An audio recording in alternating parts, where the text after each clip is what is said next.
Hello and welcome to BigRep at Formnext. We're very happy to be here. I'm Redmond Bacon, the technical writer for BigRep, and I'm joined here today by Mathias Goldt. So first of all, tell me a little bit about yourself and your role at BigRep. I'm Mathias Goldt. I'm overseeing the marketing department and the product management at BigRep. So tell me a little bit about the kind of industries that customers are interested in right now.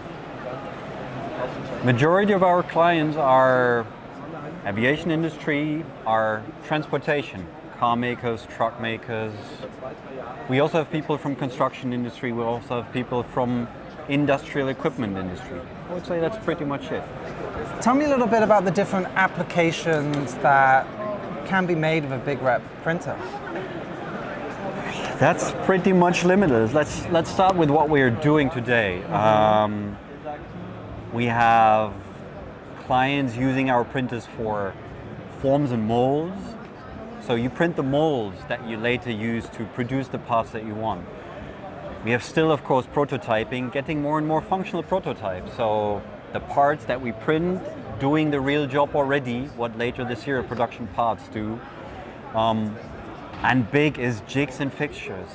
Imagine a production line and you need so many parts in this production line.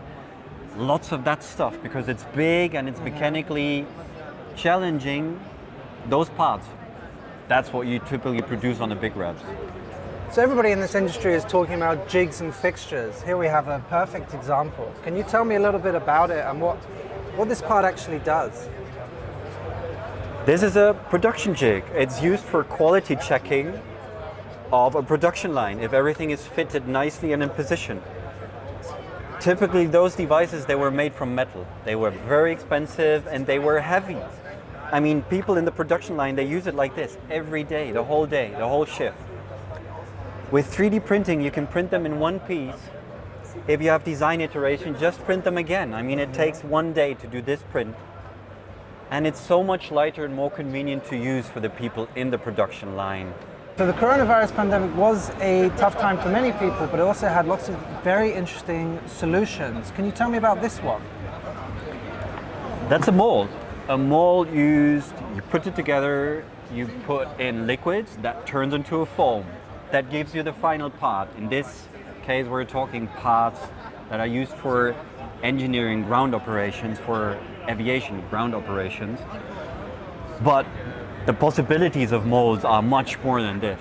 If you put in a liquid that turns into foam, if you use it for doing composite laminates, if you use it to do cast ironing, forms and molds is really where the BigReps fits nicely. You need the parts big and you need them geometrically accurate. It will give you good molds in no time and compared to traditional manufacturing, a fraction of the cost. So transportation is a big theme in the additive manufacturing sphere. Absolutely. Can you tell me a little bit about this end-use part? This end-use part we are proud of. It's a part that you find at the end, at the rear of a garbage truck. It's there, this is the serial production part. Why we're proud of it? Because it shows that AM, the materials, the printing processes, they're now advanced enough that we can provide parts that survive under these tough conditions. And with this, the whole industry of special purpose vehicles, if it's agricultural, if it's community vehicles, if it's firefighting trucks, they're all produced in low numbers but with a big variety of designs. So those special parts that you need there, AM is the ideal production process with now the reliability that those parts can survive the lifetime of such vehicles. We are there, end-use parts. So finally, can you tell me what is the future of additive manufacturing? It will grow more and more applications you will see switching from traditional manufacturing processes into AM. We now have materials with the right temperature, chemical, whatever requirement you have for your materials, they're there at a good price point. We're not talking super high priced materials anymore, we're talking reasonably priced materials that are good enough for end-use parts. We're talking easy to use solutions that everybody can use it. You don't need a team of experts anymore. You have your shop floor crew and they can manage your additive manufacturing. Second very important point. And third point, the process in itself. I mean, FFF is one of the few processes which can run as a zero waste production process, which is big and very important.